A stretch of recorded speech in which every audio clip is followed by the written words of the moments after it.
Hey, nizere kumeze neza nshuti yatubeho neza. Uyu munsi rero ndaje kugira ngo tuganire noneho tuvuge ku mpamvu nziza cyane zo gusoma ibitabo. Usanga muri iyi minsi abantu baracitse intege zo gusoma ibitabo, ugasanga nubwo cyaba ari igitabo kiri kuri internet ntago afite ubushake bwo kugisoma, nubwo cyaba ari igitabo cyanditse rwose kigaragara kiri mu biganza bye, ariko ugasanga igitabo cyatoye uruhumbu. Cyakora abakozi cyane usanga basoma Bibiliya, abandi basoma Korani, wenda ibitabo by'iyobokamana, ariko buriya gusoma muri rusange bifite inyungu nyinshi byakuzanira. Niyo mpamvu ngira ngo nkubwiremo impamvu 20 nziza inyungu ubifitemo, hanyuma nawe rwose umbabarire ubishyiremo ubushake ugerageze gusoma, kandi uzabumbwire yuko uzasanga izi nyungu nawe zakugezeho. Ni Jane Uwimana rero nkaba ngusaba ngo niba utarakora subscribe cyangwa se abonnez-vous, utarakanda hari ahantu handitse gutyo nawe hakande, reba nusanga hari mu ibara ry'umutuku umenye yuko utarakandaho, nawe ukandeho kugira ngo n'ubutaha n'ibindi biganiro bishobora kugufasha gutera imbere mu buzima bwawe ntibikagucike. Ujye umenya ko icyo tugamije ni ukugira ngo ugire imibereho myiza kandi ugire ubuzima buzira umuze.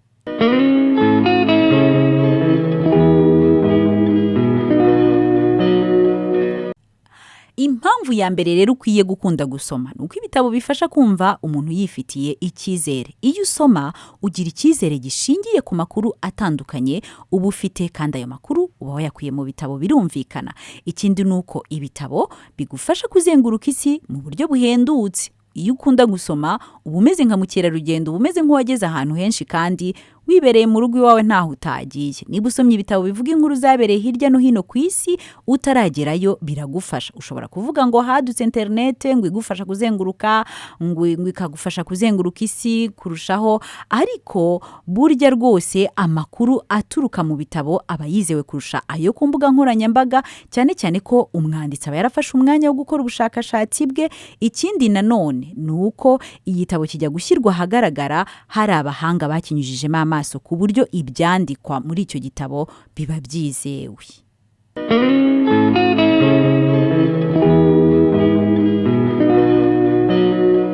Ndacyakubwira ku nyungu zo gusoma ibitabo. Buriya ibitabo biteza imbere imico yawe, biteza imbere wa muntu uri we, ibyo wemera, amahame ugenderaho, kuko buriya uko ugenda urushaho gufata umurongo w'ubuzima bwawe no kwigaragaza, ubiterwa nyine n'ubwo bumenyi butandukanye uba wabonye, uba wakuye mu bitabo. Bituma rero wigaragaza neza nyine uri we, ukagira ibikuranga byihariye, kandi biba ari na byiza kubera yuko uba wabihisemo unitonze rwose. Ikindi nakubwira nuko ibitabo bitanga uburyo bwo gutekereza, biguha rwose akanya ko gutekereza, ku buryo ni nk'umusemburo wo gutekereza, niko navuga. Ibitabo bidufasha gutekereza neza, ukajya kuri rwose ukaguka.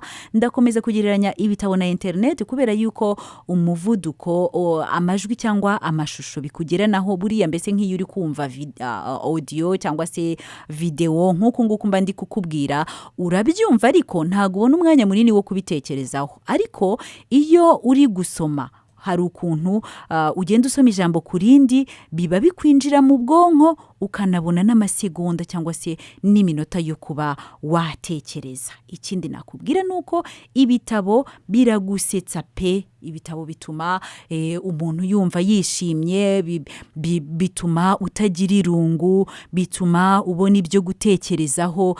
Buriya ibitabo bishobora no kugukangurira kuba wakora ubushakashatsi, kandi wenda bitari no mu mpano zawe, bikagenda biza buhoro buhoro, ukagenda uvumbura bitewe nuko wasomye cyane.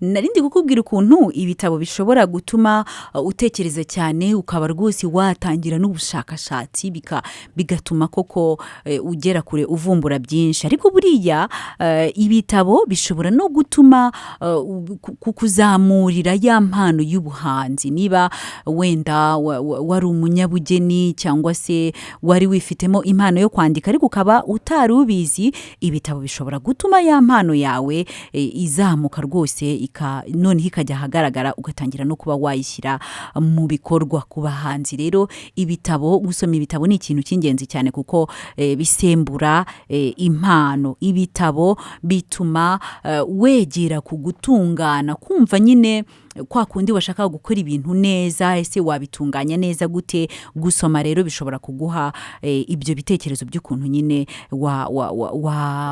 watunganya neza ibyo bintu ushaka gutunganya. Ikindi nakubwira nuko ibitabo buriya bigufasha gushyikirana, gusabana.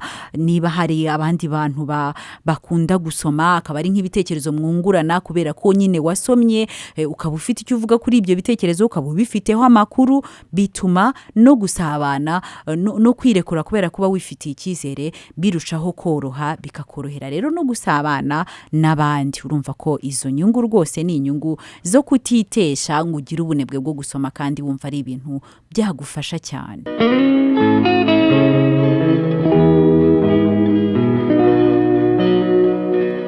Iyo uri umuntu ukunda gusoma ibitabo, bituma nk'igihe ugiye kubwira abantu ibitekerezo byawe, bituma ubona uko ubisobanura neza, kuko akenshi ibitabo biba byanditse mu buryo bwo gusobanura ibitekerezo. Ugenda rero nawe bikwinjiramo gahoro gahoro ku buryo utazi. Iyo rero wasomye ibitabo byinshi bituma no kuba wasobanura ibitekerezo byawe bikorohera. Ikindi nakubwira nuko ibitabo bihaza amatsiko yawe. Niba wari ufite amatsiko ku bintu runaka, ukabona igitabo kibivugaho, urumva se ayo matsiko atagenda agabanuka. Ariko ntago wavuga ngo amatsiko ngo arashira kubera ko wabonye ikintu kuri interinete utazi niba n'urwo rubuga rwizewe, kubera ko wabonye ikintu ku mbuga nkoranyambaga. Uzwi ibintu byinshi basigaye kuri ubu ngubu babibeshya, ugasanga rero uribeshya ko amatsiko yawe yashize, kandi mu by'ukuri ahubwo wabeshywe witsindagiyemo ibinyoma. Ikindi nanone, igitabo kiguha amahitamo menshi, kigufasha kuba wabasha guhitamo byinshi bitandukanye, kuko umenya yuko hanze y'aho ngaho uri hari ibindi bintu bibaho mu buzima, bya bindi byanditse mu bitabo.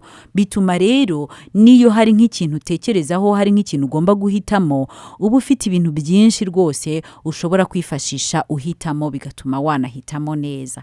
Ikindi nuko ibitabo bifasha kubaka impano z'ubuvanganzo. Niba ari nka ba bantu bakunda kwandika imivugo, kwandika indirimbo, ibintu mbese bisaba gukora mu nganzo, igitabo kirabisembura rwose, ku buryo rero gusoma bishobora gutuma ibyo bintu byose bigaragara, noneho bya bindi wari warapfukiranye bikajya ahagaragara.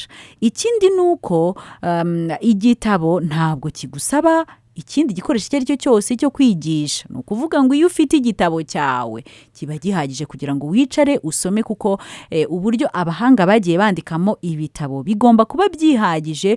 Urasoma ukarushaho gusobanukirwa. Ntago bisaba ngo haze undi muntu ngo akwigishe, ngo avuge ngo icyo gitabo rero ngo bimeze gutya na gutya.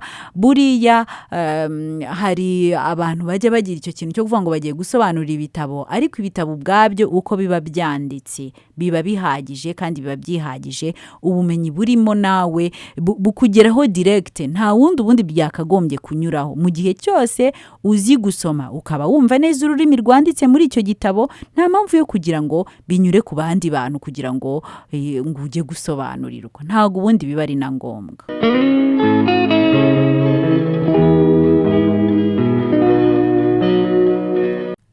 Ibitabo rero buriya indi nyungu bifitemo nuko bikongerera ibitekerezo. Iyo ibitekerezo byawe byiyongereye, buba ari n'ubushobozi bwiza bwo gufata ibyemezo bishya, bwo guhindura ubuzima bwawe, kuko uko ugenda utekereza ibintu byinshi ni kugera ku mwanzuro ugafatamo icyiza kurusha ibindi. Ibyo rero bituma nyine gutera imbere kwawe mu migirire, mu mibereho biba byoroshye ndetse cyane. Ikindi nuko ibitabo buriya ni uburyo bumwe bwo kwishimisha, ni uburyo bwo kwimara stress, ni uburyo bwa icyo twakwita self entertainment. Ni uburyo mbese bwo kwiyokipa, bwo gutuma nyine umwanya wawe ugenda ariko mu buryo utarambiwe ndetse mu buryo bunagushimishije. Iyo ukunda gusoma buriya uzabyumva, nawe uzabigerageze, bizagera aho biza. Ushobora kubitangira wenda wumva bitagushimishije, wumva ari ukubyihatamo, ariko ariko uko ugenda ubona inyungu ukuramo ni kugenda ubikunda kurushaho. Ikindi ni uko ibitabo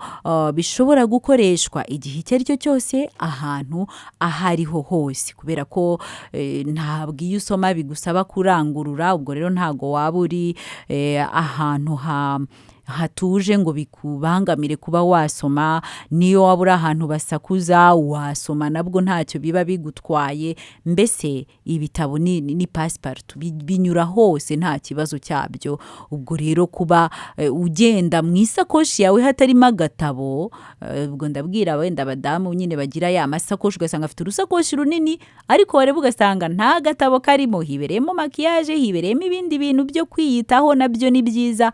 Ariko mu bintu ushyira mu isakoshi yawe jya ureba n'igitabo, kuko igihe cyose wicaye ubonye akanya gato uba ukwiye nyine kuba wasoma, biragufasha. Hanyuma rero ikindi kintu ni uko ibitabo ni ibintu bishobora kugushimisha mu gihe abandi bose bananiwe, mu gihe nta handi hantu wakura ibyishimo, ugasanga mu bitabo ukuyemo bya byishimo, bigutera imbaraga. Buriya ushobora gusoma nk'inkuru y'umuntu runaka, cyane cyane ko akenshi bavuga niba ari inkuru yabayeho cyangwa se niba atari yabayeho, ariko niba ari n'igitekerezo kiba kigamije kukubaka.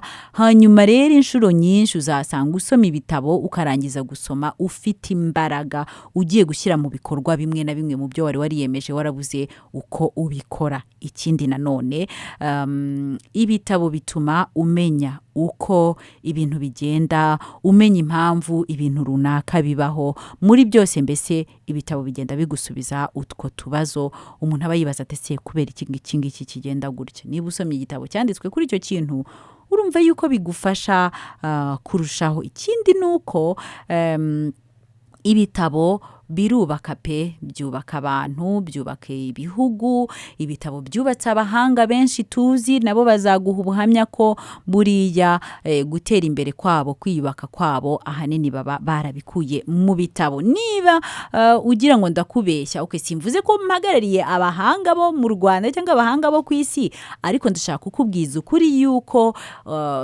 ibitabo biri mu bintu byamfashije, cyane.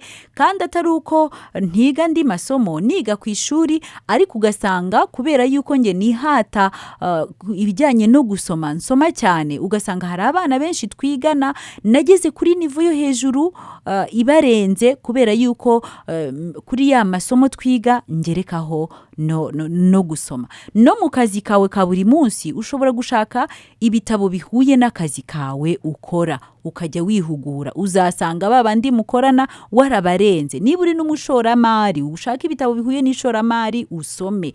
Uzasanga bagenzi bawe bibaza batari ko si umuntu ibitekereza bikura imbaraga se azikura hehe, uyu muntu se arabonekerwa, uyu muntu se bimugendekera gute. Basange uzi utuntu twinshi, hari amagambo mashya wiyunguye. Burya iyo usoma ibitabo nanone bitewe n'ururimi, urwo rurimi ruba rwanditsemo icyo gitabo, uba uri kugenda urumenya kurushaho. Nta kintu gishobora kukumenyesha ururimi nko gusoma, kugenda umenya amagambo mashya uyiyungura. Burya mu bitabo usanga harimo amagambo abantu baba bitondeye, amagambo y'umwimerere. Nawe rero ibyo byose bigenda bigufasha. Nagukangurira ni ukuri gushaka gusoma no kubishyira mu bikorwa. Kandi utanabonye ibi bitabo byanditse ku mpapuro no muri interinete, ndavuga no mu ikoranabuhanga, hari ibitabo bimwe na bimwe biba bihari byanditse ushobora gufata ugasoma, nk'uko umuntu asoma kuri Word cyangwa se kuri PDF cyangwa se ku bijyanye na mudasobwa. Ngira ngo wenda urabisobanukiwe no kundusha, uzi uburyo ushobora gusomamo ibitabo. Ubwo rero nabyo ntibyaguca intege,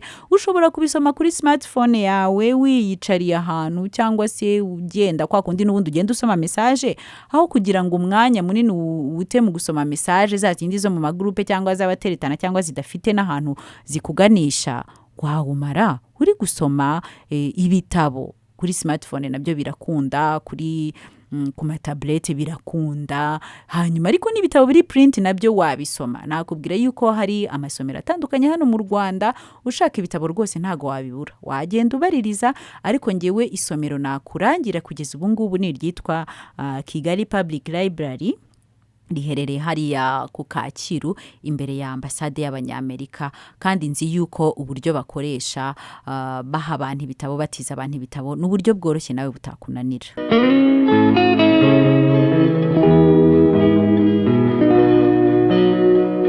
nyemerera rero ngushimire nshuti ya tubeho neza we wabashije gukurikira iki kiganiro kandi nizere yuko hari icyo cyagufashije hanyuma nkurarikire kuzakurikira ikiganiro cy'ubutaha ariko kugira ngo bibashe kukorohera nuko wakanda kuri subscribe cyangwa se abonez-vous kuko icyo gihe iyo ukanzeho ugakanda no kuri ka kazogera kaba kari ku ruhande bituma igihe cyose hari ikiganiro gishya dukoze ubasha kuba wakibona mu ba mbere hanyuma kandi wibuke no kuba wagisangiza inshuti zawe abavandimwe bawe kugira ngo nabo babashe kugira icyo biyungura twese hamwe icyo tugamije ni ukugira imibereho myiza no kugira ubuzima buzira umuze ni Jenny Uwimana rero ndagushimiye wowe twabashije kuganira uyu munsi nkubwira ngo naho ubutaha